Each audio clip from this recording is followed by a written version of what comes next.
Szevasztok! Az Ökopánk Alapítvány podcastját hallgatjátok, én Kozma Gergely vagyok. A most következő felvétel is a 2023-as Ökopánk Fesztiválon készült Jákotpusztán.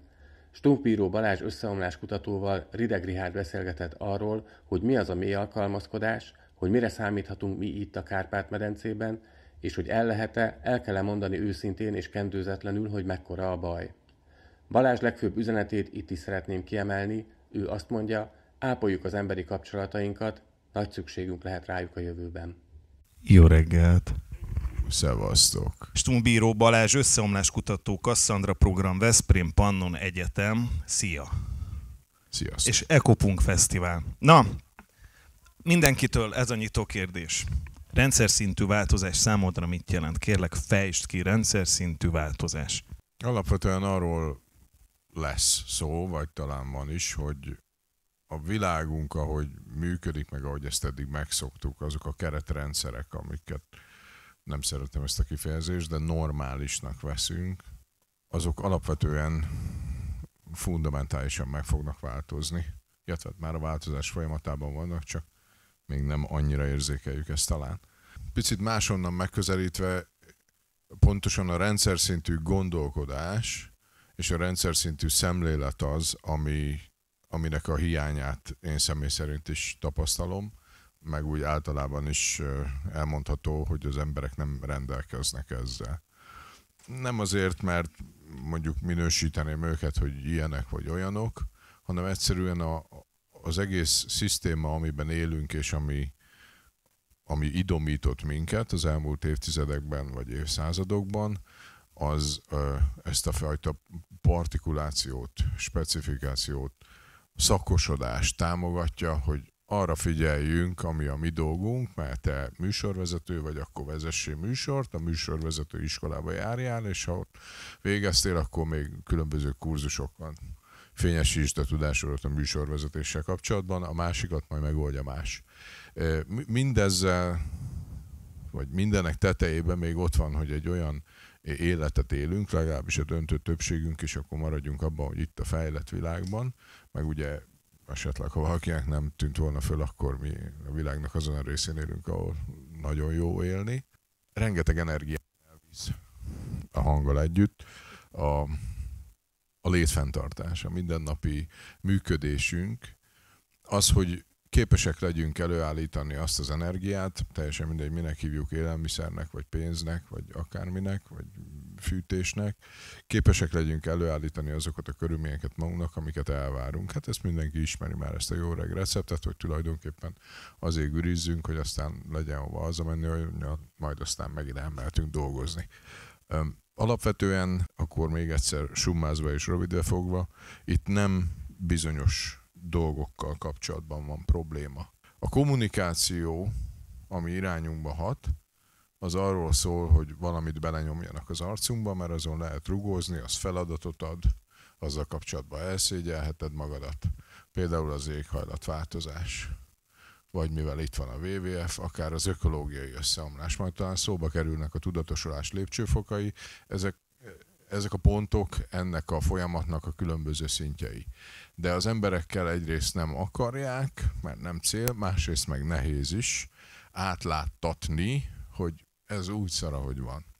És még ezt sem feltétlenül tartom helyén valónak, bár kimondtam, mert nem szar, hanem olyan, amilyen.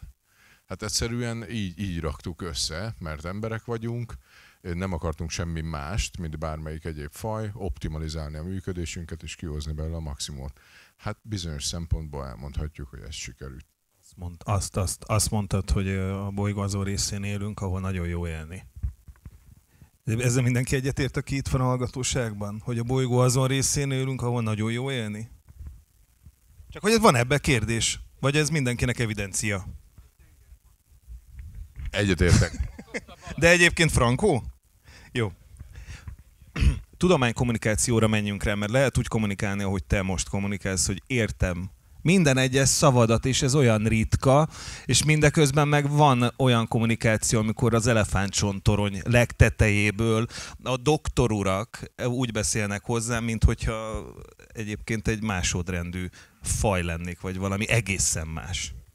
Na, ezzel mit lehet kezdeni? Mert nagyon ellene megy mindennek, amikor úgy beszélnek velem, hogy figyelj, elmondom, hogy megértsd, jó? Talán feszül ebben némi ellentmondás, de megpróbálom feloldani, mert februárban elkezdtem a Veszprém Egyetem Környezettudományi Doktori Iskolájában a doktori képzésemet. Hogy is kellene ezt, hogy ne szóljak az anyaintézményem ellen. Nem sok értelmét látom egyébként ennek a dolognak. Egyrészt azért, mert egy olyan világ felé tartunk, ahol ennek nem nagy jelentősége lesz, de én végül is magunk közt vagyunk, majd itt elárulom, hogy én miért csinálom, meg mi a mellékes hozadéka, de sajnos az a fajta kommunikáció, amit én próbálok megvalósítani, az valami kevés. Ez a tudomány sajátossága is, meg a maga problémája úgy általában, hogy befelé fordul, befelé kommunikál, illetve valóban arrogáns módon kommunikál kifelé, és érthetetlenül is. És az nem is tudom, harmadik szó, vagy három szó, vagy valami ilyesmi metódus ez is, hogy körülbelül hol veszítik el az emberek a fonalat, és ha ott elveszítik, akkor azt többet nem is veszik föl. Tehát, hogyha én teljesen értelmetlen és értelmezhetetlen, amit én mondok, akkor azt majd úgyis látni fogom az üveges tekintetekből. De nagyon fontos lenne volna az, hogy a mindennapi módon érthetően átadni az embereknek, hogy miről van itt nagyba szó. Szó szerint életbevágónak gondolom azt, hogy minél többen, már innen science fiction, nem hogy mindenki, de minél többen az emberek átlássák a folyamatokat, amik körülveszik őket, megértsék az alapvető összefüggéseket a problémák között, és nem azért, hogy levelező tagok legyenek az akadémián, hanem kizárólag azért, hogy felfogják, megértsék, hogy ezek a változások milyen következményekkel járnak az ő személyes életükre, meg a családjuk, meg a szeretteik életére belátható időn belül. Mert kizárólag ezen az alapon lehet őszinte, valóban fontos döntéseket meghozni majd a magunk életével kapcsolatban. Minden egyéb, amire alapozva döntünk, az illúzió, annak meg is lesz az eredménye. Akkor két szóban a saját küzdelmemről. Bocs, csak hogy pont ez volt ugye a saját küzdelmet, hogy tudománykommunikáció és kommunikáció, neked volt a 24.hu egy nagyobb interjúd, ami szerintem tök jól sültem, mert végre elolvastam egy interjút, amit értettem, és ha jól tudom, azért ennek volt egy másik oldala is, amikor a fogalmazásra azt mondták, hogy ez Blick címlap, amiben lehet, hogy a 24 is egy picit belerondított, mert hát kellett egy leadet írni az interjúból kivéve, csak az rajtad csapódott le, mert ugye a teszádba adták ezeket a mondatokat. Ebből neked volt kellemetlenséget? Az egész a Szeretlek Magyarország cikkel indult, most már lassan 2 éve lesz. Életem első előadását tartottam Szomszédban, és ott nem tudtam, hogy ül egy újságíró hölgy, és aki aztán abból készített egy interjú jellegű beszélgetést, és aztán onnantól kezdve szaladt a gépszi, elkapta ezt a történetet. Folyamatosan, na ez jó, ezt így össze tudom házasítani ezeket a dolgokat, akkor ez így jó lesz most. Folyamatosan megkapom a munkatársaimmal együtt, hogy meg a Deep Adaptation is, hogy halálváró szekta, akkor mi doomizm, meg világvége, és hogy lehozzuk az embereket az életről, és hogy ezt miért nem lehet így, és miért nem lehet úgy, és hát nem is Magyarországon volnánk. Itt kialakulóban van, vagy már dübörög egy ilyen szekértábor jellegű elkülönülés, ahol a másik oldalon olyan egyébként komoly eredményeket felmutatott emberek vannak, kerülöm a neveket, akik ugyanezzel foglalkoznak, és legalább ilyen pontosan átlátják azt, hogy miben vagyunk és mi vár ránk, mint mi, vagy én.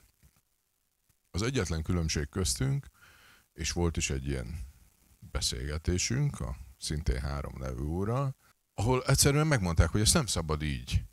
Nem lehet, nem szabad az emberekkel ezt ilyen egyértelműen kijelentő módban közölni, mert akkor elvonjuk az energiát, a figyelmet arról, hogy igenis, ha szeretjük egymást, meg kis közösségekbe tömörülünk, meg majd azon gondolkodunk, hogy majd a szélkerékkel, és akkor meg fogjuk oldani, mert hogyha majd most azon agyalunk, hogy itt most tényleg akkor rájöjjünk, hogy valóban mi van, meg mi lesz, akkor ez így elveszi az életkedvünket. De ez egy szamárság.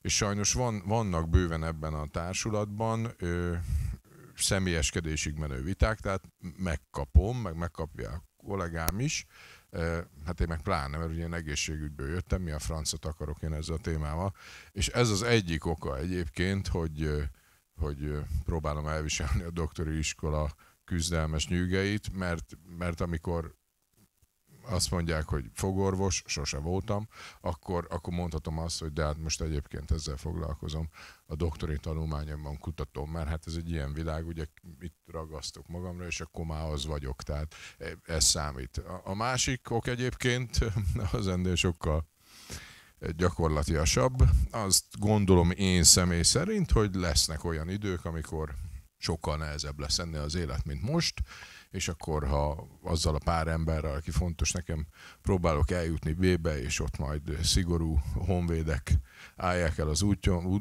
útunkat, és akkor belepillantanak a dokumentumaimba, és megkérdezik, hogy orvos, akkor mondhatom azt, hogy hát egészségügyben dolgozom, igen, és akkor végül is nem állítottam valótlan, és akkor lehet, hogy majd így biccent, hogy na, akkor menjünk, és lehet, hogy ezen a biccentésen az életem múlik. Tehát ilyen szempontból hasznosnak tartom a doktorálást, de egyébként nem gondolom, hogy ha fölköltöznek én is oda az elefántcsontoronyba, annak bármi jelentősége vagy értelme volna, mert legalábbis számomra ez az igazi misszió, és ahogy Jem Bendel mondta, itt valahol az a lényeg a rádöbbenés után, meg a szembesülés után, hogy mindenki találja meg ennek tudatában a folyamatban azokat a feladatokat, amiket jó szívvel, vagy éppen szenvedéllyel el tud végezni ennek a folyamatnak az ismeretében. Mit tud kihozni belőle, hova tud hozzátenni.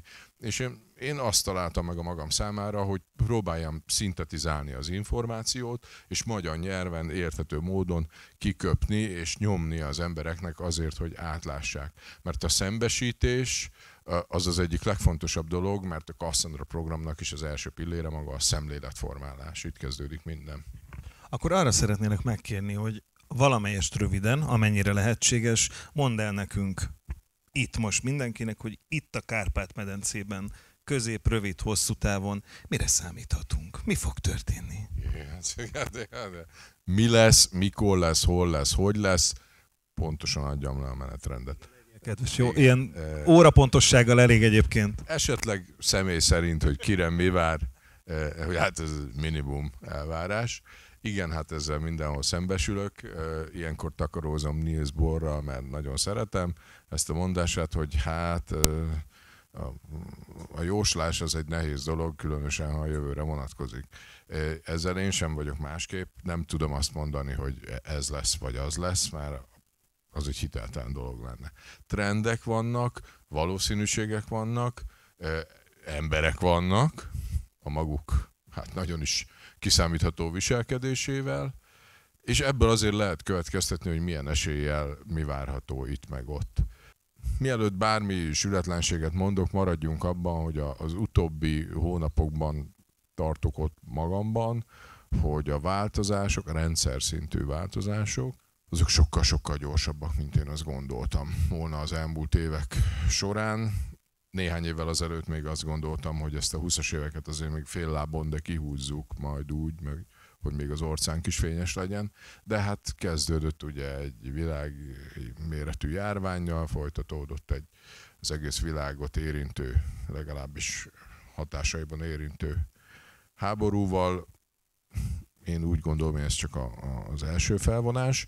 Egyébként nagyon sok sűrű dolog várható, meg van folyamatban, amitől én személy szerint leginkább tartok, vagy inkább azt mondom, hogy a dolog, amivel kapcsolatban szívembe jeges kéz markol, az nem ez a sok csacsiság, amiről én beszélek, mert ezt már megszoktam, hanem az a fajta techno-autoriter állam víziója, ami azt gondolom, hogy nagyon nem hogy vár ránk, hanem hamarosan ránk is köszönt.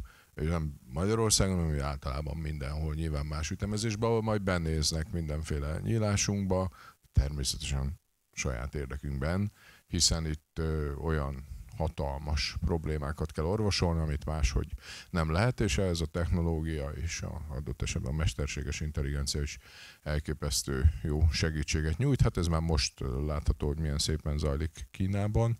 Talán Jordan Petersont idézem, aki azt mondta, hogy sokkal hamarabb, sokkal nagyobb léptékű és mélységű problémáink lesznek társadalmi szinten, annál, mint hogy sem az éghajlatváltozás kibontakozik, pedig legyünk nyugodtak, hogy iszonyatos tempóban bontakozik ki, majd talán ezt is igyekszem alátámasztani, hogy miért, meg e tekintetben mi várható. Ha valami globális léptékű vészhelyzetet jelent, volt rá példa az elmúlt években, ha valami globális szintű vészhelyzetet jelent, akkor az milyen döntést nem tesz indokolhatóvá felelős és felelőtlen vezetőink részéről. Természetesen kizárólag a mi érdekünkben, hát ezt senki nem mondja kétségbe, és hát nehéz úgy látni, hogy ezt ne a saját hatalmuk meg lehetőségeik kitágítására és bővítésére használnák fel. Emberek, tehát nem kell keresztre feszíteni senkit, ők is emberek, csak kicsit több lehetőségük van, mint nekünk, több információval, erőforrással rendelkeznek. Egyébként meg, de most még annyira ne is menjünk bele az emberi vonalba, az éghajlatváltozás kapcsán, egyébként, na jó, most tartok egy kis szünetet, és azt Rexa Dezső bácsit, a Pest megyei régi levéltárnak a vezetőjét idézem, aki azt mondta, nem nekem, fiam, az az én nagy bajom, hogy mindenről olyan sok minden jut eszembe. Na most nekem is ez hirtelen a probléma, hogyha megpróbálom rendszerbe szedni a gondolataimat, ha már rendszer szintű gondolkodásról beszéltem. Tehát itt nem az a fő probléma, hogy most van egy, nem is szeretem így mondani, hogy klímaváltozás, azt akkor búhú, de egyébként nagyon jön. Hanem az, hogy nem tudjuk feltérképezni és megfogni a probléma forrását, mert ha erre törekednénk, akkor nagyon egyszerűen csak rá kéne fordulni a tükörre, és ott van. És akkor ezen mit csináljunk? Tehát alapvetően azért is alakultak úgy a dolgok, mert a fejünkben levő dióbél az 97%-ban a kőkorszakban éred be. Ennek megfelelő 97%-ban ott töltötte az idejét, az nekem elég kemény. Ennek megfelelőek a döntési mechanizmusaink, a preferenciáink, hoci ide mindent, ezt is meg enyém, meg és akkor majd, azt nem kell, ez nem kell. Aki a saját környezetemben van, az oké, a többi az... Ez ma is tetten érhető mindenütt. Egyébként, amikor a kromagnoni ember megjelent 30-50 ezer évvel ezelőtt, tehát mi uszkve, mint homo sapi, nem sapi, csak sapi, 200-300 ezer évesek vagyunk, amikor a kromagnoni ember megjelent, vagy homo sapiens sapiens, két dolgot vettek észre, az egyik, hogy drasztikusan elkezdett lecsökkenni a megafauna, tehát mindent kiirtottunk, amit úgy elértünk. A másik, hogy olyan csontokat kezdtek el találni, amin látszott, hogy nagy traumatikus sérülések begyógyultak. Ez azt jelenti, hogy nem mondhatjuk, hogy ennek már annyi, hanem megjelent az ajándék fogalma és a törődésé, vagyis addig, amíg nem tudott lábra állni, addig lemondtunk a magunk részéből valamennyiről, és akkor tetetgettük, amíg összeszedte magát. Ez a gondoskodás része. És innen ered az, hogy ugye sógor, koma, jó barát, akkor az úgy jó van, de egyébként meg az ott senkit nem érdekel. Nem is húzom, ha valakit érdekel az emberi ilyen típusú működés, akkor nézze meg a Platform című rendkívül nyomasztó spanyol filmdrámát a Netflixen, abban benne van minden. Nézd csak meg, Gyuri. De egyébként, ami meg a techno-autoriter államot illeti, ott meg a Fekete Tükör című sorozatot ajánlom mindenkinek, bármelyik részével nem függenek össze a részek, szintén rendkívül nyomasztó. Tehát az emberi kognitív gondolkodás az találkozott az energiával. A mezőgazdaság elterjedésével, később a szénhidrogéneknek a megtalálásával, kiaknázásával és felhasználásával egy olyan energia többlethez jutott az emberiség, ami egy elképesztő léptékű fejlődést tett lehetővé. Az emberi rendszerek mindegyikében. És hát természetesen az ezhez kapcsolódó ökológiai, meg társadalmi következmények is ilyen léptékben emelkednek. Ezt nevezték el a nagy gyorsulás korának. Na most a nagy gyorsulás kora, valaki barátja googli, nem féli az angolt, beírja a Great Acceleration, csodálatos ábrákat lehet találni. Na most ez a Great Acceleration, vagy nagy gyorsulás, ez így lassulni látszik, a 20-as években meg irányt váltani, és ne hívjuk akkor összeomlásnak, mert több bajom is van vele. Nagy felbomlás kora jön el, vagy ahogy Macron elnök mondta, a nehézségek és a szűkösség kora. A nagy felbomlás, mert ez a rendkívül bonyolult és összetett szövet, ami rettenetesen túl komplikált, végtelenül komplex, a globális ipari civilizáció, iszonyatos mennyiségű nyersanyagot és energiát igényel többek közt, és a másik oldalon meg okádja ki magából mindent, ami ennek a mellékterméke. Ugye hát a hulladék az egy nagyon komoly probléma, csak nem eléggé látjuk ezt át, és a hulladéknak az egyik irányának az egyik mellékhatása az éghajlatváltozás. Tehát ezt valahogy így kell komplexen látni. A nagy felbomlás kora az, ami folyamatban van, és mindenféle alrendszerben érezteti a hatását. Az ökológiában, a természeti rendszerekben, az éghajlati rendszerekben, a társadalmi rendszerekben egyaránt. Nemrég láttam egy videót, egy rendkívül intelligens ember azt tanácsolta a mai fiataloknak, hogy készüljenek egy rövid életre. Én ezt nem mondom, de mindenféleképpen úgy gondolom, hogy érdemes jobban megtanulnunk a mában létezni. Valahol a mély alkalmazkodásnak is ez lenne az alapvető célkitűzése, hogy az ismeretek fényében próbáljuk meg átértékelni, hogy mi az, ami fontos nekünk. Minek van valóban jelentősége, és minek tulajdonképpen nincs. Tekintsünk másképp azokra a dolgokra, amikkel rendelkezünk, mondjuk hálával, vagy azokért az emberekért, akik körülvesznek minket. És akkor mindjárt egy picit más lesz a mai nap. Mert a valóság az olyan, hogyha szembe pisírünk vele, akkor mindig a valóság nyer, csak ezt gyakran hajlamosak vagyunk elfelejteni. Készüljenek fel egy rövidebb életre, ezt fejtsd ki egy kicsit, kérlek. Hogy ez azért, mert háború, azért, mert jön majd megint egy betegség. Ezt a bácsi mondta, nem én mondtam, én elismételtem, készüljünk egy másmilyen életre.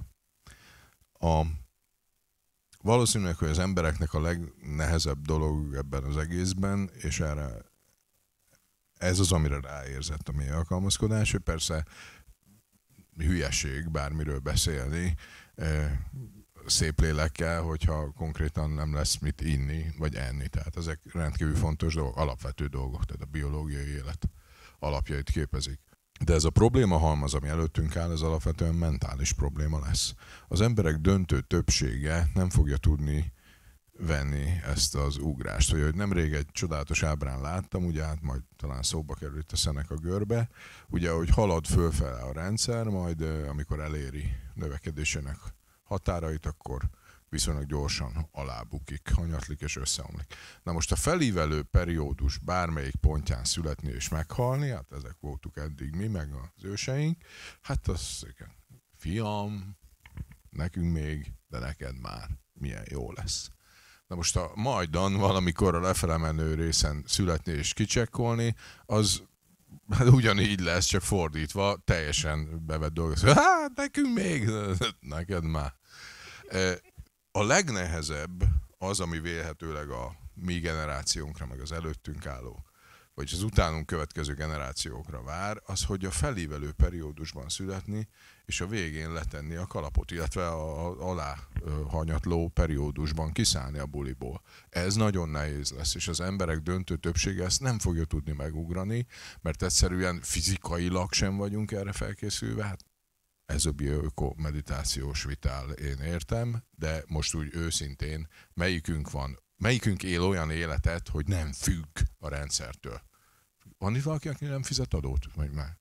Tehát a Matrix, amíg működik, addig utánunk fog nyúlni. Nem lehet kiszállni belőle, tehát ki lehet, ha ide bemegyek az erdő közepébe, és akkor majd a akácfakérekből én elélek. De egyébként nem lehet kiszállni. A minták mit mutatnak, mikor érkezik a fordulópont? Hát erre számos modell létezik. Ilyenkor mindig, ahogy ugye elkerüljem a Niels Bohr féle jóslást, akkor most csak az éghajlattal kapcsolatban, az egyébként arról híres, hogy mindig mindent alábecsül. IPCC legutóbbi jelentésének az összefoglalója azt mondta, hogy az életünk, az életmódunk és az életkörülményeink akár a felismerhetetlenségig megváltozhatnak, mire egy ma született gyermek eléri a 30 évét. Na, hát azt gondolom, hogy ezt nem kell jobban részletezni, de ebben csak éghajlatváltozás van. Tehát ezt próbáltam érzékeltetni, hogy az output része a dolognak, az input oldalon legalább ilyen hatalmas problémák vannak. Ha valaki magyar nyelven szeretne egy kicsit pancsikolni benne, hallgassa rektor uram, Gelencsér András különböző előadásait, neki ez a veszőparipája majd jól kifilézi ott mindenkinek. Mondok egy példát, mert úgy szeretem, hogy zöld fordulat, van már napelemetettő? És akkor majd minden jó lesz. Hát a fizikus kollégám ezt ki tudja filézni apró darabokra, hogy el is alszatok, de maradjunk abban, hogy tehát a teoretikus itt minden, innen science fiction, de ha a meglévő fosszilis energia, az nagyon sok, ami fosszilis energiát használunk, azt mind ki akarnánk váltani megújulókkal, egyébként csak maga az energiaforrás megújuló, az infrastruktúra az kicsit sem. Ki szeretnénk váltani mondjuk napelemekkel, szélkerekekkel, egyebekkel, annak iszonyatos az anyagigénye. Ami anyag ahhoz szükséges, azok közül a legtöbb a Földön rézből áll rendelkezésre, talán ezt nem kell nagyon aláhúzni, hogy az elektromossághoz réz az szükséges. A csak ehhez, tehát a zöld fordulathoz szükséges mennyiség 20%-a található a Földön. Több nincs. És akkor nem tettünk bele másban, telefonba sem, meg egyebekbe. Tehát itt az input részén orbitális nagy problémák vannak, anélkül, hogy belemennék, hogy azért itt vannak megújuló természeti erőforrások, amikkel orbitális nagy problémák vannak, és nem megújuló természeti erőforrások, amiknek előbb-utóbb úgyis vége lesz, mert benne van a nevükben, hogy nem megújuló. Fúziós erőmű, hát 60 éve várunk rá. Mindjárt itt van. Mindjárt, igen. Hát olvastam már 20-at is, meg 30-at is, mindig pont 20 évnyire van. Na most itt a helyzet a következő, nagyon rövidre fogva ezt is, ugye építik az ITER-t többek közt Franciaországban. Ez egy olyan projekt, aminek az a célja, hogy egy minimális léptékben bemutassa azt, hogy gyakorlatban is kellően üzemeltethető és fenntartható sokáig a láncreakció, úgy, hogy ezt érdemes egy nagyobb kísérleti fázisba emelni, aminek majd az lesz a feladata, hogy kikísérletezze és bizonyítsa azt, hogy ezt ipari léptékben is meg lehet valósítani. Nem beszéltünk anyagról, meg ilyenekről. Na, hát amit most elmondtam, az kb. 2-3 generáció. Hát ennyi időnk e tekintetben nincs. Meg nagyon jó, hogy itt van WWF úr is, mert ilyenkor szoktam azt mondani, hogy oké. Tehát most megoldottuk, tényleg nem, hogy van, mindenkinek a zsebébe. Balba egy tóriumos erőmű, jobba egy magfűzős erőmű. És? Tehát mit mutat eddig az elmúlt 200 év? Mire használtuk az iszonyatos és végtelennek tűnő mennyiségű energiát? Hát, hogy rommá gyalázzuk a Földöt és kizsigereljük. Tehát mitől változnánk meg? De ettől is tekintsünk el. Ha végtelen energiánk van, milyen módon fogja ez megoldani az ökológiai katasztrófát? Hogyan fogja ez megoldani az időzített bombaként ketyegő, elképesztő léptékű és folyamatosan növekvő társadalmi egyenlőtlenséget a világban? Az élelmezési problémát, és még sorolhatnám. Vagy akár az éghajlatváltozást, hiszen bele van kódolva a rendszerbe, akkor is, ha most kihúznánk a dugót. Jó, most akkor szerepet váltok, jó? Bocsánat, egy másodperc. Nem teljesen értem, hogy miről beszélsz, mert itt körbenézünk, zöld a domb, tele vagyunk fával. Nincsen itt kizsigerelve, elnézésedet kérem, semmi.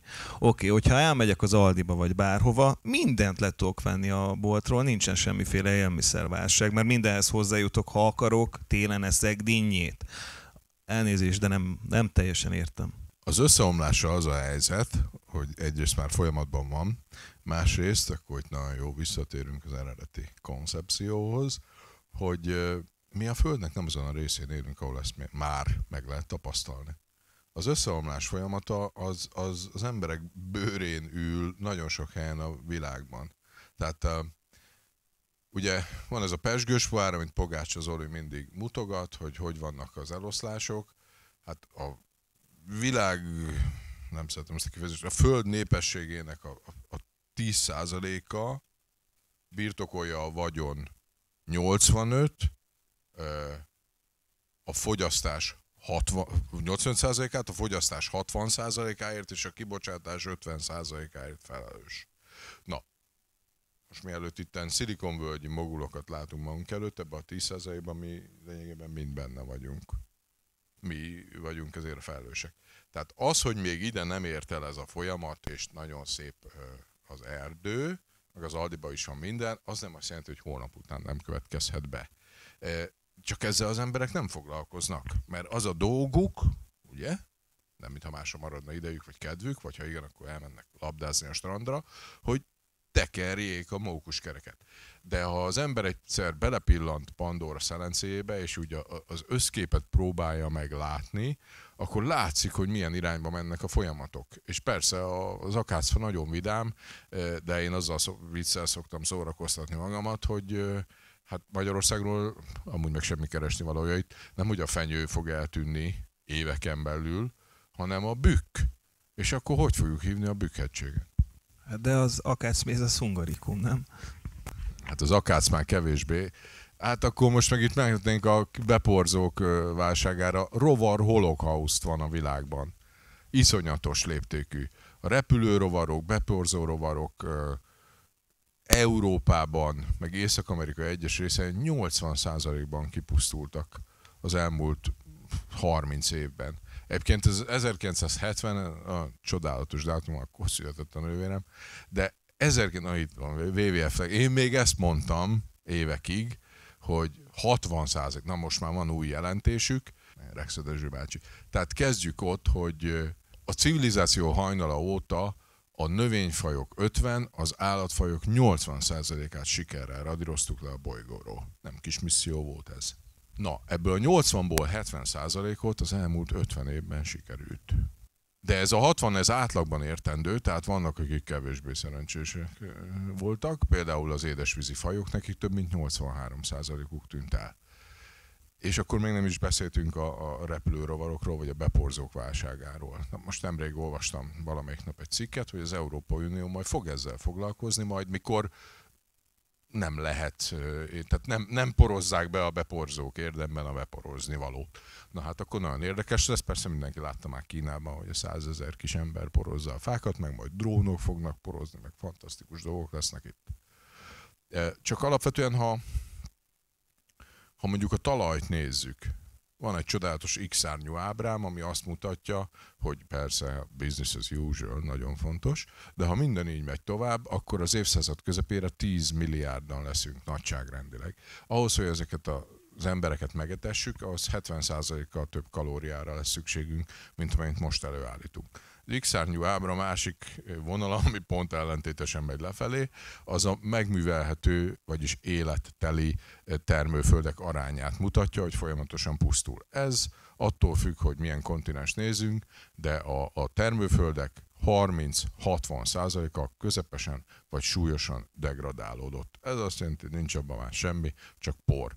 Ha minden így megy tovább, akkor az azt jelenti, hogy az évszázad közepére ez az arány több mint 90% lesz. Tehát akkor honnan az öreg ördögből szedjük a földet? Honnan? Hát szoktuk, elveszük attól, akinek van. A globális erdőírtás 75%-áért a mezőgazdaság felelős. Ahhoz, hogy azt a 10 milliárd embert megetessük majd, ahhoz még 10 millió négyzetkilométernyi erdőt kell kiírtani, és bevonni azt a területet a mezőgazdasági termelésbe. Na hát örülünk, hogy a 93 ezeret el tudjuk képzelni, nem? Hát 10 millió négyzetkilométer az nagyjából a világ második legnagyobb országa, Kanada. De azért kellő önfegyelemmel én gondolom, hogy ezt majd végre tudjuk hajtani, hiszen már az előbb mondtam, hogy milyen ütemben írtottuk ki a jószágokat. Ezt beszéltük is már a legelején, 4 szem között, hogy a kialási hullám. És nem tudom, hogy ebben most tudományos szinten van egy megegyezés, hogy akkor most ez a 6., ez most az, nevezhetjük annak, vannak itt még kérdések, vagy ez már evidencia?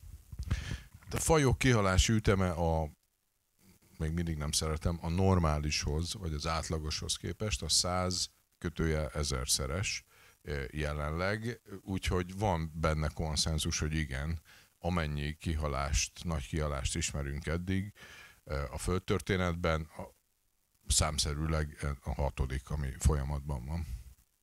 Jó. Na mindezt elmondtad, és most van kedvem hátra menni ott az erdőbe, fölakasztani magam. Semmi esetre se, de ha igen, akkor jól választ ki az ágat, meg letörik, az még a szegény fának is fájdalmat okozó. Na érted, most amiről beszéltünk tényleg? Értem. Én nagyon örülök, hogy itt vagy, de most... Menjek már innen. Tudnék sírni, tudnám bántani magam, meg most már egy kicsit benneteket is. Oké. Én azt igyekszem hinni, gondolni, hogy az életével kapcsolatban bárki hozhat szabadon döntést. Kevésbé az ülő. És ez nem jó vagy rossz, hanem az övé.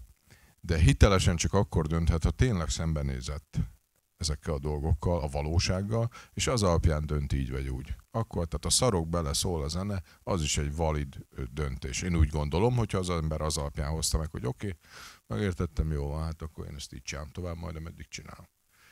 De az emberek, ha egyáltalán döntenek az életükkel kapcsolatban, bár amikor nem döntenek is döntenek, akkor azt illúziókra alapozva hozzák meg, nincs itt, nem olyan nagy baj. Na jó, hát elég nagy baj, de nem most lehet. Na jó, hát nem 100 év múlva, hónap után, de majd most született meg az a tudós, aki kitalálja, meg a technológia, majd minden. Tehát mind meg lesz oldva minden, csak ne nekem kell megoldani. Alapvetően ez a hozzáállás, és ott van például az admintársam a Deep Adaptation csoportban, a Csapó Krisztina. Én személy szerint nem szeretem azt a kifejezést, hogy klímagyász, azért, mert többszörösen helytelennek tartom, nem az éghajlatot gyászoljuk, hanem legfeljebb az éghajlatváltozással kapcsolatban problémánk, de egyébként is ennél sokkal tágabb, mert amikor azt mondom, hogy nem lesz ez, vagy nem lesz az, akkor az nem feltétlenül az éghajlat. Egzisztenciális szorongás ez, amiről beszélünk. És hát ilyen tekintetben én ezt elfogadom, hogy ilyen érzésekkel jár. Tehát ez főleg aki családos, én is találkoztam olyan nővel, aki végighallgatta, azt mondta, hogy én ezt így nem tudom, mert ránézek a gyerekeimre, azonnal ez eszembe, én nem tudok így élni. Oké. Nincs is ezzel semmi gond, még, csak a döntésének a következményét azt majd neki, meg a gyerekeinek kell vállalnia. Tehát én azt szeretem legjobban az életben, jóisten borzasztó demokratikus, hát legdemokratikusabb dolog az életben a halál, de hogy hát mondjuk kevésbé, ha Afrikában vagyunk, ugye arccal lefele leláncolva, de egyébként azt teszünk, amit akarunk. Egy szabály van, mindig mindenki minden döntésének meg fogja fizetni az árát. Igen, csak hogy ezzel meg az a baj, hogy én megértem a problémát, minden egyes sejtemmel azon vagyok, hogy ez ne következzen be, de az utcában, ahol lakom, a maradék 99% meg szarik rá. És én belegebedhetek, akkor sem érek el igazából semmit, mert az utcában csak én vagyok egyedül. Hát ezért nehéz megkerülni azt, hogy itt valóban átlássa az ember ezt az egészet, mert mennél kevésbé teszi ezt meg, annál inkább tud kapaszkodni olyan dolgokba, amik nem valószínűek. Tehát mondhatnám azt, hogy tulajdonképpen már mindegy. De természetesen nem. Egyrészt azért, mert Csányi tanár úrtól is tudjuk, hogy az ember olyan állat, akinek mindig csinálni kell valamit, tehát ezért lesz baj az alapjövedelemmel, mert nem biztos, hogy a többséget kielégíti az, hogy ül az tévét néz, akkor inkább kimegy, az dűt borít, meggyújtogat, már akkor is csinált már valamit. Tehát az embereknek csinálniuk kell valamit, bár én nem gondolom, hogy csinálni kell, ezt mindig elmondom, de érdemes másképp tekinteni a dolgokra, de feladatot kell adni az embereknek. Na most, ha túllendülünk, és azért én láttam, nem csak magamon, hanem számos példát a csoportban, ráadásul kisgyermekes anyák kapcsán is, hogy tehát ebből föl lehet állni. Ha az ember igazán oda pillant és széjjel nyomja a dolog, az egy teljesen természetes folyamat. De így alakul a reziliencia, vagy mondjuk azt magyarul, hogy lelki erő. Márpedig arra rettenetesen nagy szükségünk lesz. És csak ezután így talpra állva lehet odaállni, és azt mondani, hogy oké, akkor én csinálom a dolgomat, mert feladat az lesz vele. Hát mindig megkérdezik előadások után, hogy akkor most ne gyűjtsük szelektíven a hulladékot. Hát, de miért ne? Tehát kinek ártunk azzal, hogy szelektíven gyűjtjük? De miért gyűjtjük szelektíven? Hogy megmentsük a világot, széjjelgebedek azért, hogy majd akkor meg lesz mentve. Ez illúzió. kudarcra van ítélve, frusztráltságot, csalódottságot, depressziót fog okozni. Nem. Gyűjtsük azért szelektívan szemetet, mert ezt tartjuk helyesnek. Tehát alapvetően azért tegyünk, vagy ne tegyünk dolgokat, mert így és ezt a dolgot tartjuk helyesnek, vagy nem tartjuk helyesnek. Tehát amikor azt mondod, hogy te belegebedsz, akkor azt mondom, hogy ne gebedj bele. Tehát én nem vagyok hajlandó. Tehát én ásványvízzel iszom az üveget műanyagba, nem az úgy nem érintek még műanyagot, mert július van, de összepréselem, azt bedobom a műanyagba. Ennyit tudtam csinálni. És én ezt jó szívvel megcsináltam. Tehát ne gebedj bele, ne tedd tönkre az életedet, mert most lehet akármi, vagy nem, akkor is az a lényeg, hogy most ne túlélésre gyúrjunk egy bizonytalan dologgal kapcsolatban, hanem tanuljunk meg már végre élni. Itt, a mostban, a kisgyerekkel. Nézzük meg egyszerűen, annyit lehet tanulni tőle, mert nem vizébe van, hogy mi lesz 27-be, meg nem azon feelinggel, hogy mikor embrió voltam, hanem az a jó neki, hogy a padon ül, fölmászott, és mosolyoghat ránk. Tehát annyi mindent lehet tanulni tőlük, hogy az elképesztő, és így kellene élnünk, így megszeppenve. Mert akkor élünk. És ha mindig, minden nap megtennénk azt, amit tudunk azért, hogy a mai nap a lehető legjobb legyen, akkor megoldottuk valahol, kerülöm a megoldást, kifejezést, de akkor a jövőről is gondoskodtunk. Mert ha minden nap meg tudjuk tenni, akkor minden napból ki fogjuk hozni a legjobbat. Jó, ez pozitív végkicsengésnek tűnt, ezért inkább most átadom mindenkinek a lehetőséget, hogy kérdezzen, hogyha valakiben ragadt kérdés. Én azt szeretném kérdezni, hogy mit gondoltok arról, hogy nekem van egy olyan elméletem, hogy ez a szűkösség kora, amiről Macron elnök beszélt, igazából ez volt az, ami a jelenlegi világrend kialakulásának is a megszületésekor, vagy a jelenlegi világrend megszületésekor is ott volt. Tehát az, hogy nem volt bőség, ezért jött létre a kereskedelem, hiszen egyik helyen sok volt valamiből, a másikból kevesebb, nem állt minden rendelkezésre egy helyen, ugyanígy az emberek se, vitték a rabszolgákat, vitték ide-oda, ugye Afrikából, ugye tudjuk, hogy ez a 17. században, ugye ez ami mondjuk a globalizációnak az egyik első kezdeménye volt, ez a kereskedelmi háromszög, hogy Európából Afrikába mentek a dolgok, onnan Amerikába, és akkor ott termeltek. Tehát, hogy én úgy érzem, hogyha most még nagyobb, tehát most elfogy valami, vagy még sokkal kevesebb lesz, az pont annak fog kedvezni, hogy ez a kapitalizmusnak a virágkora lesz, hiszen pont arra épül, hogy valamiből hiány van, tehát egy szűkös erőforrás kell elosztani a piac révén, és ezt a hétköznapi nyelvre úgy fordítanám le, hogy mondjuk most van 700-800 millió ember, aki úgy viszonylag élvezi ennek nem akarok csúnya szóval kifejezni, hogy minek a jó oldalán van, és a többiek meg inkább a rosszabb oldalán, hogy akkor ez majd lesz majd 400 millió, meg 200 millió, tehát hogy kicsit majd, aki most úgy nagyjából a periféria szélén van, az majd kiszorul a külső részre, de hogy most is azért az emberek nagy része az a globalizációnak csak a rossz oldalát látja, vagy nagy mértékben csak azt látja. Szóval, hogy én nem érzem, hogy ez alapvető funkciójába megváltoztatná a dolgokat, csak kicsit szép fog szűkülni az a kör. Vagy úgy érzem, hogy lesznek akkor is, majd 1% lesz az, aki ilyen életmódot élhet, nem 10. Hogy erről ezt hogy látjuk. Tehát, hogy én nem látom azt, hogy ettől az a szövet az úgy felbomlana, vagy szóval, hogy igen, nyilvánvalóan nagyon sok embernek fel fog borulni az élete, de hogy ez kikorrigálja a rendszer, internalizálja ezeket a kihívásokat, mint ahogy minden eddigi ilyen kihívást valahogy sikerült beépíteni, és még jobb üzletet csinálni belőle. Tehát, hogyha nincs levegő, akkor áruljunk levegőt. Tehát... Lesz az is. Amit elmondtál, azt tudományosítva úgy hívják, hogy a katabolikus kapitalizmus elmélete. Mert a kapitalizmus azért, mert nem szeretjük, meg mondjuk a dolgok zsarolásából már nem tudja előállítani azt a mennyiségű profitot, amit megszokott, bár a vagyoni egyenlőtlenségek azok elképesztően megnőttek az elmúlt évtizedekben. Ugye közel 100 ember rendelkezik olyan vagyon fölött, mint az emberiség szegényebbik fele, vagyis 4 milliárd ember. Ez történik, ez a folyamat, és fog is még a jövőben is egy jó darabig.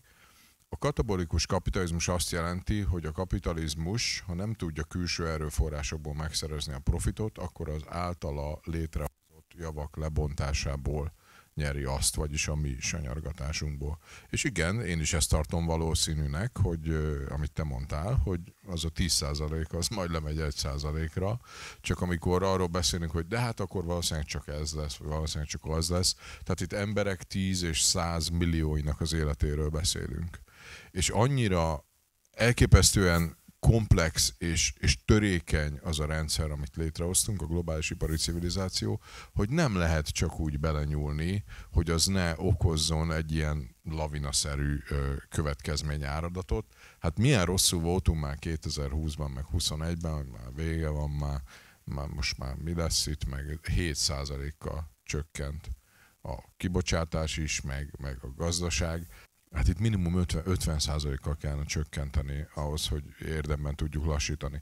De pontosabbat mondok, Tim Garrett nevű fizikus, amerikai fizikus számolta ki, sok minden egyéb mellett, hogy ha 3%-os globális átlagos GDP növekedést veszünk, ami ugye már minden évben van, meg el is várják, ugye, akkor az azt jelenti, hogy az globálisan elhasznált energia 97%-át, aminek több mint 80%-a még mindig fosszilis energiahordozókból származik, 97%-át csak arra használjuk el, hogy minden maradjon így, ahogy van. Nem, hogy nem építettünk McDonald's-ot, de nem is bontottuk le, mert az is energiába kerül, csak hagyjuk szépen rohadni a dolgokat.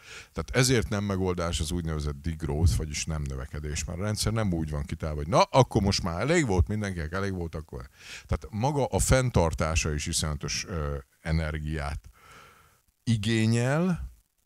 Na most, ha ezt vesszük alapul, csak ezt a 3%-ot, hogy még egy kegyetlen képpel éljek, az úgy néz ki, hogy a 3%-os növekedésnél a gazdaság mérete, a világgazdaság mérete 23 év alatt megduplázódik. Ez pontosan azt jelenti, hogy 23 év alatt ugyanannyi anyagra meg energiára lesz szükség, mint amennyit a ipari forradalom óta felhasználtunk összesen.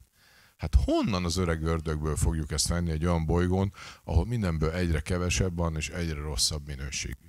Szóval igen, én is ezt tartom valószínűleg, Artur, amit elmondtál, de az út, ahogy oda eljutunk, az majd onnan haladunk tovább, az nagyon rögös lesz, és emberek életéről van szó. Emberekéről is. Kérdezzetek! Múltkor egy podcastban is mondtad meg, mint hogyha a Bender könyvében is szerepelne, hogyha az emberek tudnák az igazságot, mármint azt, hogy mi fog történni velünk, akkor nem felkötik magukat. Ugye Litkai feltette neked a két lehetőség, felkötik magukat, vagy hátradőlnek, és nem tudom mit csinálni. Söröznek. Igen. Vagy fölvágják az erőket. Inkább söröznek. Ez létezik? Valóban ez történne? Vagy, mert én nem találtam semmiért sehol, hogy Tannenbaum kisasszonynak hívják, majd akkor közzétesszük.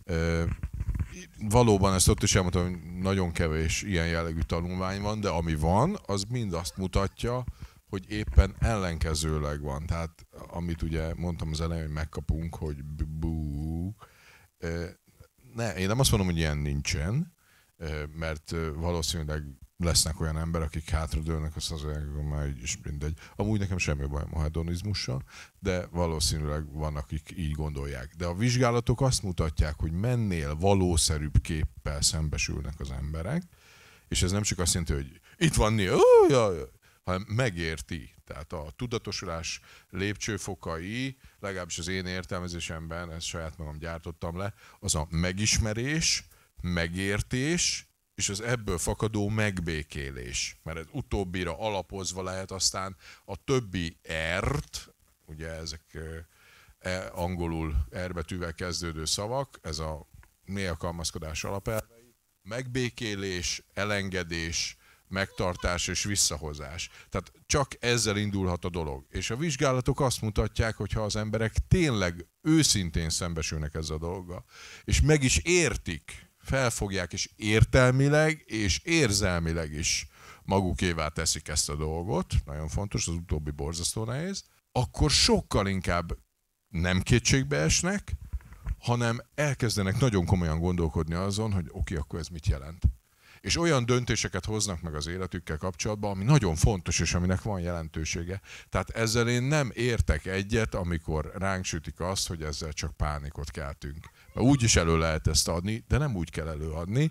Nekem kedvencem a beszélgetéseim közül a mindenségítes fiúkkal, egy pohár sörmel, volt az 2 is, beszélgettünk, és ezt a nehéz témát sikerült egy olyan kedélyes hangulatban átadni, amire azt gondolom, hogy szükség van. Tehát egyszerűen, érthetően, és nem halálmadár módjára kell közölni ezeket a dolgokat, hanem az, hogy ez van, emberek. Tehát a öreganyám mindig azt mondta, hogy az van, ami van. Ugye? Hát ez egy sűrített bölcsesség a sok közül, amit tőle örököltem.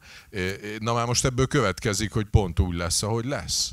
Tehát lehet ezzel szembe menni, meg ezt nem elfogadni, meg tenni is lehet, és érdemes is ellene, csak amikor a mitigáció hívei jönnek kivont karddal felénk, hogy akkor most mi azt mondjuk, hogy nem, és akkor meg pedig itten enyhíteni kell, ugye valaki ezt a csodálatos kifejezést nem hallotta volna, a mitigáció az a következmények tehát az üvegházgáz kibocsátás és az éghajlatváltozás következmények enyhítését jelenti, vagyis az, hogy szégyeld magad, ne üljél repülőre, ne fogjad meg a műanyagot, mindenféle vállalat kevesebb széndioxidot bocsásson ki, és soha nem mondtunk ilyet, és senki nem mondott ilyet, hogy ezt nem kell csinálni.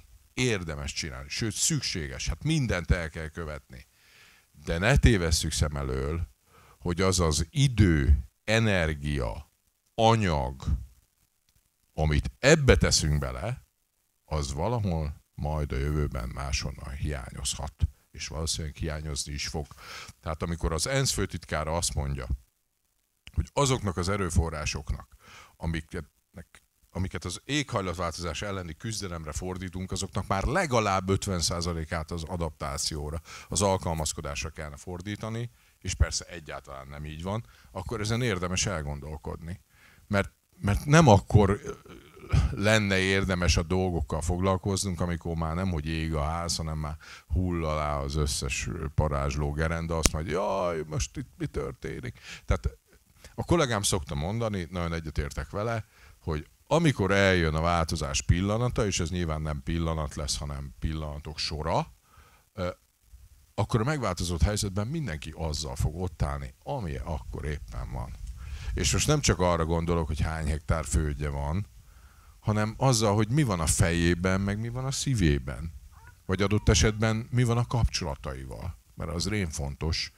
Ezt is igyekszem minél többször elmondani, hogy én úgy gondolom, mivel nem vagyunk lölők, és nem tudunk hektárokat halmozni, ami mindenkinek rendelkezésére áll, az egyik. Az, hogy mentálisan feldolgozza ezt a dolgot. Elmondtam. Megérteni, megismerni, megérteni, megbékélni. Ez talán a legfontosabb. Ezt igyekszünk a szemléletformálásra elősegíteni. A második, amiről azt gondolom, hogy mindenkinek rendelkezésére áll, melós, én aztán csak tudom, de talán a legjobb befektetés, az emberi kapcsolataink újravitalizálása, de csúnyán mondtam, élettel, szeretettel, tartalommal való megtöltése. Mert ahogy egyre jobban belecsap az anyag a ventilátorba, és a valóság kibontakozik előttünk, egyre többen fognak kétségbeesve a kérdéseikkel fordulni felénk. És hogy akkor hányan leszünk, akik majd számíthatnak egymásra, hát ez borzasztó fontos lesz, ez kulcsfontosságú lesz.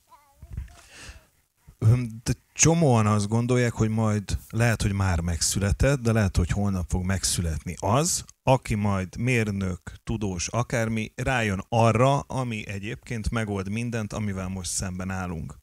Szerintem az előbb érintettem, hogy majd megszületik. Ez a tagadás egy formája. De ez ennyi? Ez a tagadás egy formája.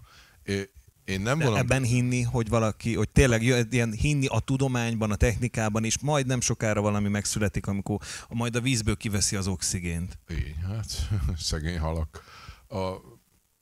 Hinni mindenben lehet. Hát nem a kommunizmusban érünk, a tanár elmondta, hogy a hinni a templomba kell. Hinni mindenben lehet. Tehát csak azt lássuk, hogy amit te felsoroltál, a technológia, a tudomány.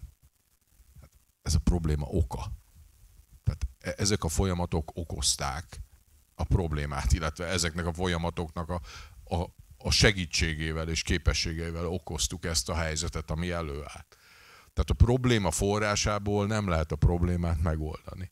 De itt alapvetően arról kellene, hogy szó legyen, vagy azt lenne érdemes megérteni, elfogadni, hogy talán említettem az elején, tehát hogy arra vagyunk kondicionálva évtizedek, évszázadok óta, hogy probléma, megoldás.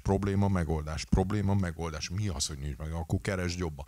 De vannak olyan dolgok, amikre nem tudunk érdemben hatással lenni.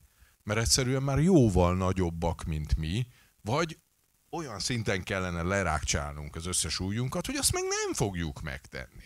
Ezt szintén a Gergelynél mondtam el, pedig büszke voltam rá, akkor jutott eszembe, hogy de valóban így van, én jó hasonlatnak tartom. Most képzeljük el azt a szitút, hogy 180-nal repeszt az autó szerpentinen, és akkor azt mondják nekünk, hogy gyerekek, egyetlen lehetőségünk van, ki kell ugrani belőle. Hát ki az a hülye, aki kiugrana egy 180-nal repesztő autóból, mert már többen is mondták, hogy nagyon nagy esély, és egyre nő az esélye annak, hogy egyszer majd ott a kanyar után majd belezuhanunk a szakadékba. És akkor most ugorjunk ki inkább. Na de várjunk már. Lehet, valószínű, de nem biztos, hogy belezuhanunk a szakadékba. Lehet, hogy belezuhanunk, de hát az már nem az én életemben lesz. Hát de most kiugorjak a 180-nal repesztő autó? Hát akkor biztos, hogy rommá töröm magam, az a minimum. Ezt nem hozzuk meg, ezt az áldozatot, ezt senki nem fogja meghozni. A politikusok, hát hogy az öreg ördögbe hoznák meg, mikor ciklusokban gondolkodnak, hatalomban gondolkodnak, és nem fogják szétdurni a szemétdombot, aminek a tetején ülnek. Ez kizárt. Nem lehet azzal választást tenni, hogy emberek. Hát mostantól minden rosszabb lesz, egyre rosszabb. Ehhez a következő rendkívül nehéz áldozatokat kell meghozni. Hát most ez úgy tűnt, mint egy választási kampányszöveg. Hát erre senki nem fog szavazni. Hát az utolsó utáni pillanatig az lesz, hogy na, akkor melyikőjük mondja azt, hogy hónap után jobb lesz. És már el is mondja, hogy fogja megcsinálni. Hát nem fogunk. És sőt, minden féket, ellensúlyt eltávolítottunk, és padlóig nyomjuk a gázt. Tehát úgy repesztünk, hát nemrég tette közzé a kollégám a csoportban az elmúlt 10 vagy 20 évben, hogy a fosszilis energia iparba áramló állami és privát támogatások, tehát befektetések összege. Hát így, 2022 így. Ömlik bele a pénz. Hát azért, mert energiaválság van, azért, mert ugye, azért, tehát sersére fám helyett keressük a pénzt, de tulajdonképpen hát az a fajta palaolaj, meg palagáz, amit túloldalról hoznak, az energetikailag szart se ér. Tehát annak az ROE-je, és erről még talán nem is beszéltem, az ROE-je az 5 alatt van. Az egyszerűen már gyakorlatilag 0. De hát azt is meg kell venni. Tehát itt nem arról van szó, hogy érdemben történne bármi, és azért, hogy a dolgok jobbak legyenek. Hát iszonyatos energiákat, pénzt, időt, munkát fektetünk abba, hogy minden nap roncsunk és rosszabbá tegyük. És nem azért, mert rohadékok vagyunk mi, akik itt ülünk, hanem mert csináljuk a kis életünket, és hát most akkor kegyed menjen, azt lakjon abba a fába. Hát ki? Én köszönöm, nem kérem. Csinálja mindenki az életét. De ezt nem lehet másképp csinálni, csak ebben a keretrendszerben, ahogy működünk, ahogy élünk. És mindig az lesz a legfontosabb, hogy most mi a mai probléma, azt hogyan tudjuk megoldani. Úgy, hogy akkor még nyitunk 500 000 hektáron külszíni szénfejtést, ezt kikaparjuk a szenet, de most kikaparjuk, viszont már dolgozunk azon a technológián, tehát felfogtuk mi az a nettó zero. Tehát az nem azt jelenti, hogy kihúzzuk a konnektort, és akkor majd nem lesz, dehogy nem. Csak majd kifejlesztjük azokat a technológiákat, hogy amit beledurrantunk a légkörbe, azt valahogy ki is vonjuk belőle. De hát ezek a technológiák egyébként érdemben, ipari léptékben nem állnak rendelkezésre. Amit eddig csináltak, az értékelhetetlen, azon kívül fosszilis energiából állítjuk őket elő, olyan anyagokból, amik folyamatosan fogynak. Tehát egyszerűen parasztvakítás történik azért, hogy fennmaradjon a nyugalom, és meglegyen az illúzió az életünkben, hogy minden jó lesz, majd, másik kedvenc hasonlatom, ganaj túróbogár. Tehát a globális ipari civilizáció olyan, mint egy ganaj túróbogár. Nyomja maga mögött a galacsint, nyomja, ami egyre jobban dagad, mert nem tud más tenni. És ebben a ganajban benne van minden, szinte mindennek a gyökerét jelentő hitelalapú pénzügyi rendszerünk. Hát nem tudom ki, hogy van vele, én sokáig azt hittem, hogy az állam meg a nemzeti bankok csinálják a pénzt, szó sincs róla. Kereskedelmi bankok csinálják a pénzt a semmiből. Nincsen semmi, aztán hopp, adok neked itt, most már akkor neked van 100 milliód, mert most adtam, hát adta, oda van írva. Mi annak a fedezete? Hát gyakorlati fedezete nincs, annak a jövőbeli növekedés a fedezete, hogy te majd ezzel és akkor és akkor visszafizeted a kamatot, amiből majd megint. Tehát ezt nem lehet növekedés nélkül csinálni. Márpedig nem lehet növekedni egy bolygón véges erőforrásokkal végtelen. Egyszerűen nem lehet. Jelenleg az emberiség már közel 40%-át használja a fotoszintetizált energiának a Földön, különböző formákban. Most elméletileg lehetséges, hogy majd a 80%-át is kihasználjuk, azt akkor mi veszik a kutya. De az azért kevéssé valószínű, hogy a 160%-át is ki fogjuk használni. Tehát ez így nem megy. Akkor most nagyon jó, majd így legyen mire emlékezni, ezt elsütöm, aki hallgatta, akkor attól elnézést kérek. Ott vannak a Szent Máté sziget rénszarvasai. Más a történet, mert ugye ott megújuló természeti erőforrásokról van szó, de azért nagyon szépen mutatja a történet lényegét, ami ránk is vár. 1944-ben az Alaszka melletti kicsiny Szent Máté szigeten az Egyesült Államok haditengerészete egy hosszú távú lehallgató állomást épített a Japcsik beszélgetésének a lehallgatására. A katonák mellé, mivel nem volt McDonald's a szigeten, betelepítettek 29 darab rénszarvast is, hogyha nem jön meg az ellátmány, akkor majd ledörrentenek egyet-kettőt. De erre végül nem került sor, mert hát ugye 44 végén járunk, pár hónappal később véget ért a második világháború. Katonák csomiztak, boldogan rohantak haza, nem hajkurázták a rénszarvasokat. Na most ezen a piciny, fél budapesti szigeten nem élt semmilyen nagy gerinces állat. Nemhogy ragadozó, de másik növényevő. Viszont volt rettenetesen sok fű, meg a rénszarvas kedvence zúzmó. Na. 13 évvel később, 1957-ben egy tudósnak eszébe jutott, hogy nálatok laknak-e állatok, és egy kísérlet, egy expedíció keretében elindultak felfedezni, hogy mi is történhetett velük. Hát meglepődtek azon, amit láttak. Az orvosok borzasztó jól érezték magukat. Kőérek voltak, lusták, és 1350-en éltek a szigeten. 13 év alatt. 29-ről 1350-re nőtt a számuk. Összeszámolták őket, hazamentek. Legközelebb 1963-ban jöttek vissza, akkor már helikopterekkel, hát most aztán tényleg meglepődtek. Hát a rénszarvasok már kicsit le voltak pukkanva, soványak voltak, rettenetesen tele sebesülésekkel, stresszesek voltak, mint az állat. 6000-en éltek a szigeten. 19 év alatt 29-ről 6000-re nőtt a számuk, ez 200%-os növekedés. Gondolom melós lehetett, de újra összeszámolták őket, hazamentek. 2 évvel később tértek vissza, most lepődtek meg igazán. A szigeten összesen 29 darab rénszarvas élt, 42 darab rénszarvas élt, 41 tehén és egy terméketlen bika. Aztán így végül a 80-as évekre ki is pusztultak a szigetről. Amit ez a példa csodálatosan illusztrál, azt úgy hívják, hogy Seneca görbe. Bármilyen komplex rendszer, legyen az ökoszisztéma, vagy társadalom, vagy az egész emberi civilizáció, kialakulása és felépülése az egy hosszú, idő- és energiaigényes folyamat. De amikor a komplex rendszer eléri növekedésének határait, ő erről nem tud, főzabálja maga alól az energiaforrást, akkor a fölívelő periódushoz képest a hanyatlása és az összeomlása viszonylag rövid és gyors folyamat. Ezért gondolom én azt, hogy nem igazán tudom én magam sem eldönteni, hogy ami az emberiségre vár, vagy az emberi civilizációra, az hanyatlás lesz, vagy összeomlás, lehet, hogy a kettő metszete, de a nagy felbomlás, akkor az egy elfogadhatóbb kifejezés. Tekintsünk erre úgy, hogy ez a végtelenül komplex rendszer nagyon le fog egyszerűsödni. Persze ennek a folyamatnak ugye hát meg lesznek az áldozatai. Lehet, hogy mi mindannyian. De egy nagy leegyszerűsödés várható, ahol egészen más típusú problémáink lesznek, mint hogy akkor befizessünk erre az utazásra, vagy nem.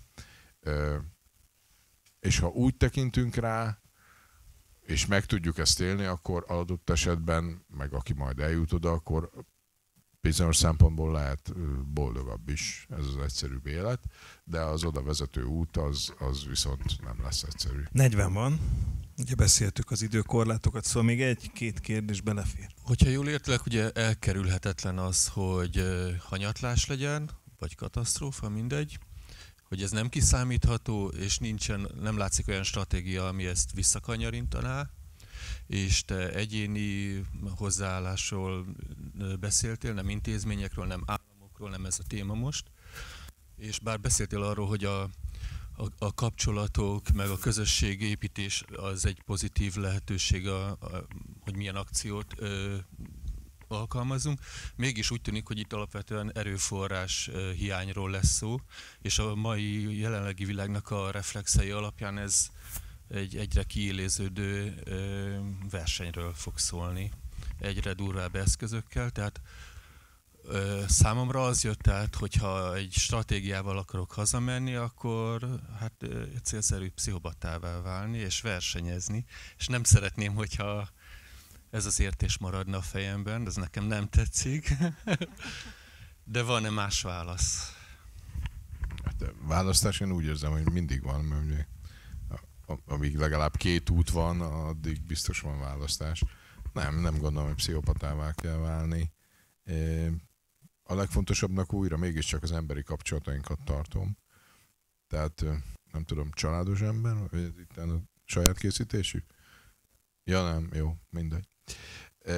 Azt gondolom, hogy ebben az esetben ezzel foglalkozni meg nem is lehetőség, hanem egyfajta kötelesség, mert nem magadról van szó elsősorban. Az emberi kapcsolatok és a közösség lesz képes megtartani az egyént, ha az egyén mind mentálisan, mind szellemileg, mind fizikailag olyan állapotban van és lesz, hogy képes lesz értéket jelenteni a közösség számára. Ezért én inkább azt mondom, hogy van a honlapunkon egy 100 kérdéses reziliencia kérdőív, amely 12 témában felmérheti az ember, hogy áll most a saját meg a háztartásának a jelenlegi ellenálló képessége. Első kérdés az, hogy hívják a szomszédodat. Ma az embereknek, ugye többségüknek szerintem fogalmuk sincs, vagy legfeljebb akkor szavaz Géza, de ennél tovább azért nem jutnak. Márpedig azt tanulmányok igazolják, hogyha szűkösség lesz, akkor Géza lesz az első, aki majd átjön, mert látta, hogy te ott pakoltál befelé. És azt ne legyenek illúzióink, senki nem fog otthon ülni vidáman nézegetni, hogy a gyereke éhezik, meg lassan elpusztul. Tehát mindent meg fognak tenni az emberek azért, hogy ez ne így legyen. Ez csak azzal lehet megelőzni, hogy nem akkor, amikor baj van, hanem most kialakítunk olyan érzelmi kapcsolódásokat, amik nehézzé teszik azt, hogy a féltéglás megoldást válasszam. Mert a tanulmányok azt is mutatják, vagy a vizsgálatok, hogy mennél mélyebb ez az érzelmi kötődés, annál inkább vált a féltégla át egyfajta támogató hozzáállásba, hogy figyelj, nekünk sincs, de ennyit tudok adni, te meg adjál abból. És alapvetően ezt lenne érdemes elérni, úgyhogy semmiféleképpen ne legyél pszichopata, de ne legyél hülye se.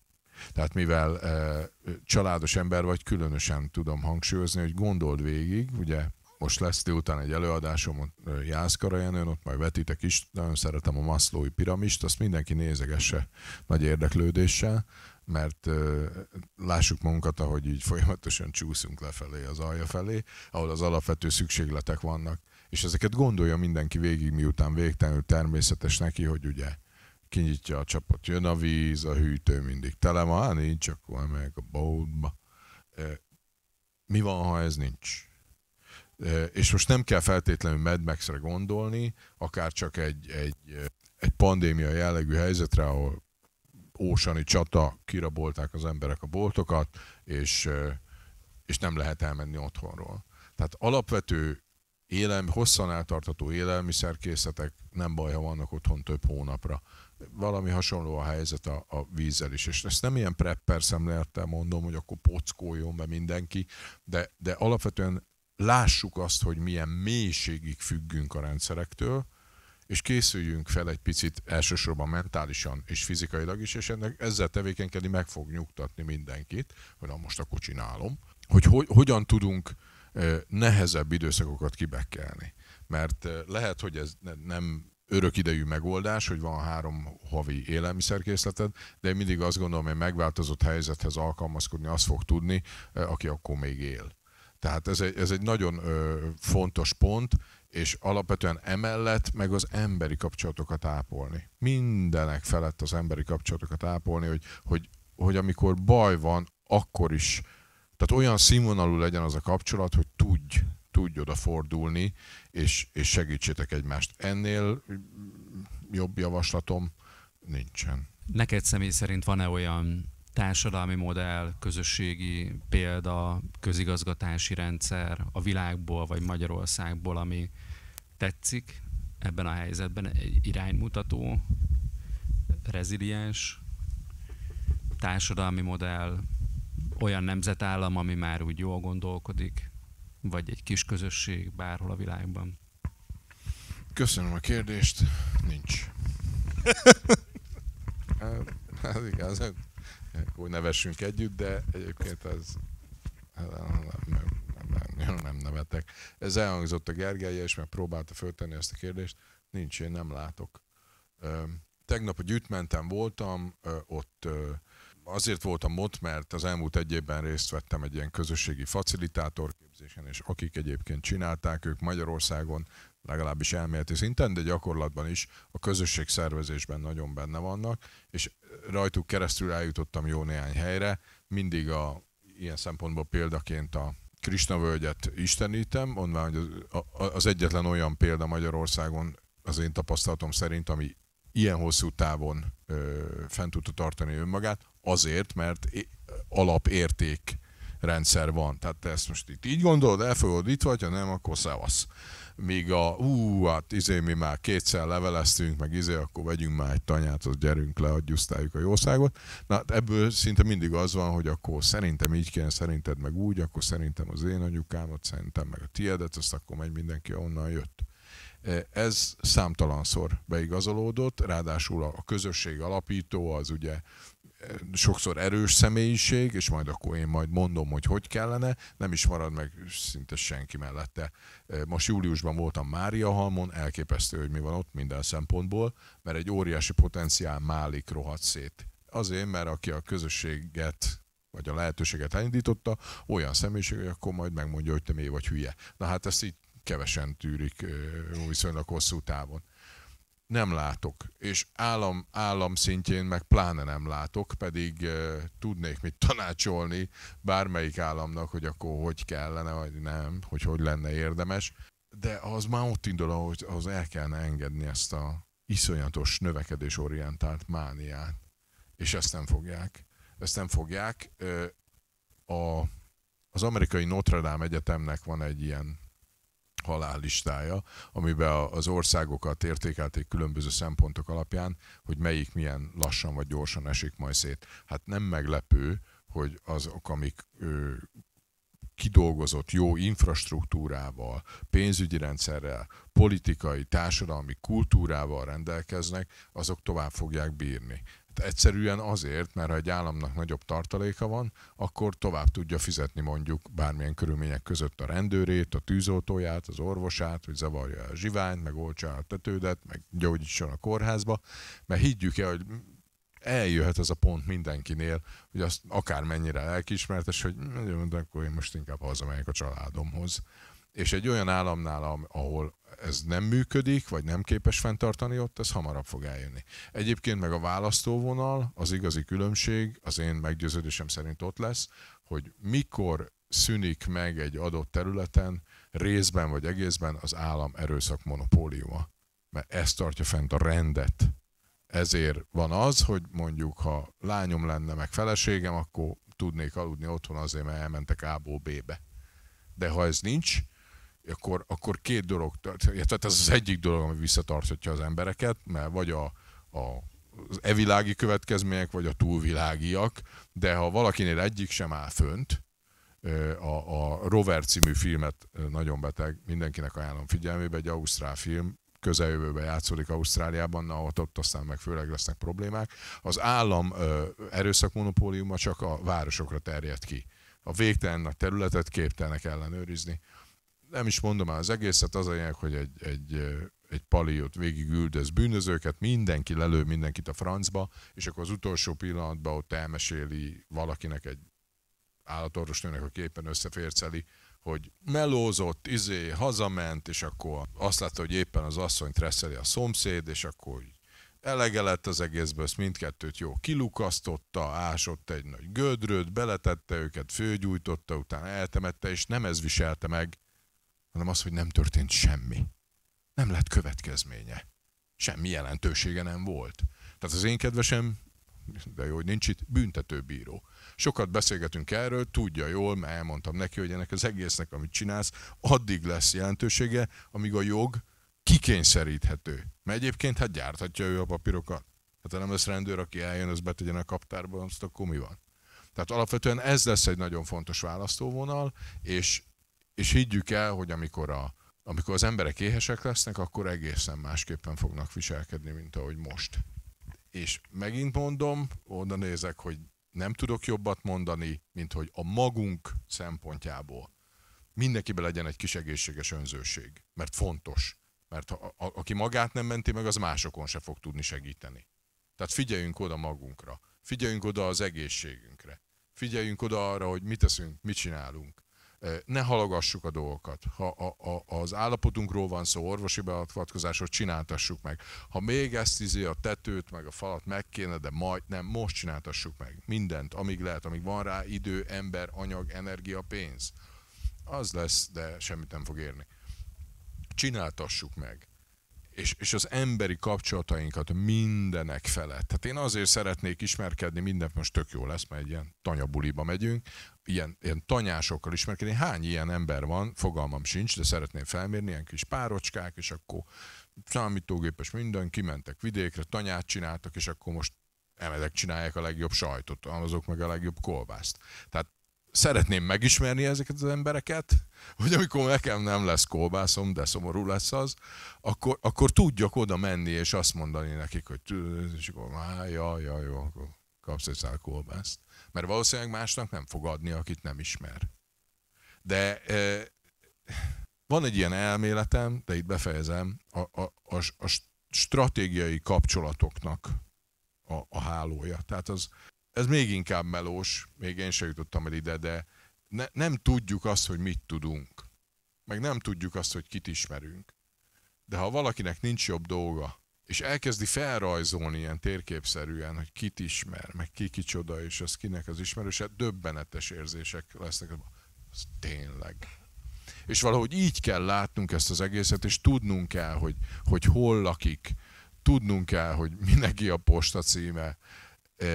Olyan alapvető dolgokat tegyünk magunkével és sajátítsunk el, amiben megváltozott körülmények között is értelmet adnak az életnek. Így váltok én a fokozatosan, gyakorolni kell a borotvakésre. Mert én is, ugye csak az nem tudja, hogy a szakállasnak is borotválkozni, valaki meg sose volt szakállas, de hát egy ilyen műanyag borotva az egy iszonyatos ellátási lánc végén pottyan az ölembe, és ha valami nincs. Viszont ha az ember vesz egy borotvakést, jó minőségűt vesz, megtanulja, hogy csinálta a nagyapja, akkor ha arra vigyázok, akkor örök élet plusz egy nap. És akkor már tudok borotválkozni. És valahogy ezzel a szemlélettel érdemes végig gondolni mindent, hogy akkor hogyan váltsunk olyan dolgokra, hogy egyrészt engedjük el, ami nem kell, mert az ember olyan állatfaj, hogy nem mindegy, hogy azt a dolgot azt magától tette le, vagy egy reggel arra ébred, hogy hát ez már nincs és nem is lesz. Teljesen másmilyen lesz megélni. És a tudatos minimalizmus felé való törekvés az egy nagyon hasznos dolog tud lenni. De millió szónak is egy a vége, szeressük egymást, gyerekek, mert minden percét kár. Tehát az én ideális közösségem, bocsánatot kérek mindenkitől, az valami alkalmazkodásos a poliamória vegyüléke, de ez science fiction, majd mindenki csinálja úgy, ahogy tudja. Én a közösségekről azt gondolom, hogy ezeket a valódi közösségeket az idő és a helyzet fogja kikényszeríteni. Nem az emberek önkéntes összeállása. Nagyon szépen köszönjük. Köszönjük szépen a figyelmeteket. És... Reméljük tetszett a műsor, további részek is jönnek hamarosan. A következő Ökopánk Fesztivál pedig nyár végén. Szevasztok!